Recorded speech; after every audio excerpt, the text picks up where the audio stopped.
سورہ توبہ مدنی سورت ہے اور اس میں 129 آیاتیں اور 16 رکوع ہیں۔ یہ سورت پیارے نبی حضرت محمد مصطفیٰ صلی اللہ علیہ وآلہ وسلم کی حیات طیبہ کے آخری دور میں نازل ہوئی ہے۔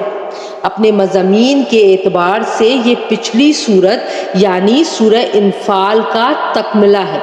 غالباً اسی لیے عام صورتوں کے برخلاف اس سورت کے شروع میں بسم اللہ الرحمن الرحیم نہ نازل ہوئی نہ لکھی گئی، اور اس کی تلاوت کا بھی قاعدہ یہ ہے کہ جو شخص پیچھے سورہ انفال سے تلاوت کرتا چلا آ رہا ہو اسے یہاں بسم اللہ نہیں پڑھنی چاہیے۔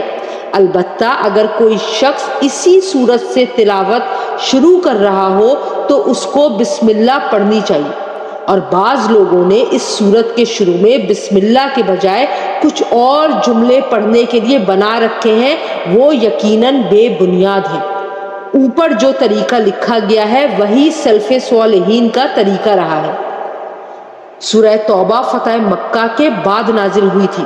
عرب کے بہت سے قبائل اس انتظار میں تھے کہ حضرت محمد مصطفیٰ صلی اللہ علیہ وآلہ وسلم کے ساتھ کفار قریش کی جنگ کا انجام کیا ہوتا ہے۔ جب قریش نے حدیبیہ والا معاہدہ توڑ دیا تو پیارے نبی حضرت محمد مصطفیٰ صلی اللہ علیہ وآلہ وسلم نے مکہ مکرمہ پر حملہ کیا اور کسی خاص خون ریزی کے بغیر اسے فتح کر لیا۔ اس موقع پر کفار کی کمر ٹوٹ چکی تھی، البتہ آخری تدبیر کے طور پہ قبیلہ حوازن نے ایک بڑا لشکر مسلمانوں سے مقابلے کے لیے جمع کیا، جس سے حنین کی وادی میں آخری بڑی جنگ ہوئی، اور شروع میں معمولی ہزیمت کے بعد مسلمانوں کو اس میں بھی فتح حاصل ہوئی۔ اس جنگ کے بعد واقعات بھی اس صورت میں بیان ہوئے۔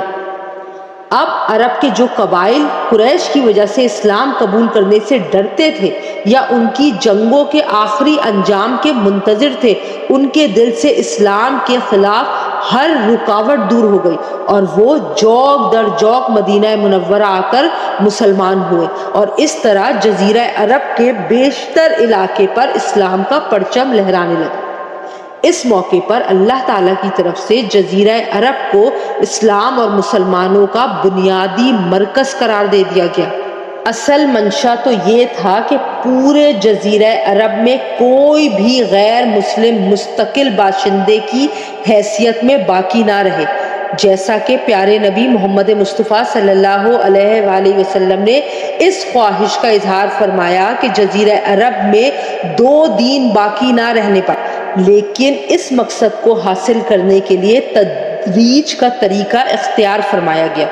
سب سے پہلا ہدف یہ مقرر فرمایا گیا کہ جزیرہ عرب کو بت پرستوں سے خالی کرایا جائے۔ چنانچہ جو بچے کچھے بت پرست عرب میں رہ گئے تھے اور جنہوں نے 20 سال سے زیادہ مدت تک مسلمانوں کو وحشیانہ مظالم کا نشانہ بنایا تھا، ان کو اس سورت کے شروع میں مختلف مدتوں کی مہلت دی گئی ہے، جس میں اگر وہ اسلام قبول نہ کریں تو انہیں جزیرہ عرب چھوڑنے ورنہ جنگ کا سامنا کرنے کے احکامات دیے گئے ہیں، اور مسجد حرام کو بت پرستی کی ہر نشانی سے پاک کرنے کا اعلان کیا گیا ہے۔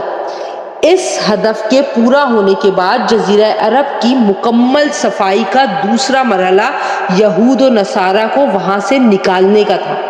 پیارے آقا حضرت محمد مصطفیٰ صلی اللہ علیہ وآلہ وسلم کی حیات طیبہ میں یہ مرحلہ مکمل نہیں ہو سکا تھا، لیکن آپ صلی اللہ علیہ وآلہ وسلم نے اس کی وصیت فرما دی تھی، جیسا کہ آیت نمبر 29 کے تحت اس کی وضاحت آگے آنے والی ہے۔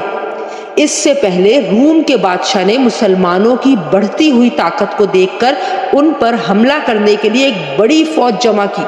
پیارے نبی حضرت محمد مصطفیٰ صلی اللہ علیہ وآلہ وسلم پیش قدمی کر کے اس کے مقابلے کے لیے تبوک تک تشریف لے گئے۔ اس سورت کا بہت بڑا حصہ اس مہم کے مختلف پہلوؤں پر روشنی ڈالتا ہے۔ منافقین کی بری کاروائیاں مسلسل جاری تھیں۔ اس صورت میں ان کی بدعنوانیوں کو بھی تشت اذبام کیا گیا ہے۔ اس سورت کو سورہ توبہ بھی کہا جاتا ہے اور سورہ برات بھی۔ برات اس لیے کہ اس کے شروع میں مشرکین سے برات اور دستبرداری کا اعلان کیا گیا ہے، اور توبہ اس لیے کہ اس میں بعض ان صحابہ کرام کی توبہ قبول ہونے کا ذکر ہے جنہوں نے تبوک کی مہم میں حصہ نہیں لیا تھا اور بعد میں اپنی اس غلطی پر توبہ کی تھی۔